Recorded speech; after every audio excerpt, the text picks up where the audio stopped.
Hello বন্ধুরা, আসসালামু আলাইকুম। সবাই কেমন আছো? আশা করি সবাই ভালো আছো। চলো আমি আজকে পোলট্রির গোশত রান্না করে দেখাবো।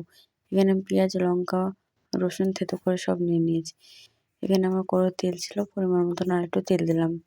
পেঁয়াজ কুচি, কাঁচা লঙ্কা সব কিছু দিয়ে দিয়েছি, রসুন। এখানে আমার পেঁয়াজটা বেরেস্তার মতন হয়ে গেলে আমি পোলট্রি গোশতটাকে ভালো করে লাল লাল করে ভেজে নেব। আমার লাল লাল করে ভাজা হয়ে গেছে। এখানে আমি আদা, রসুন, পেঁয়াজ বাটা দিয়ে দিয়েছি।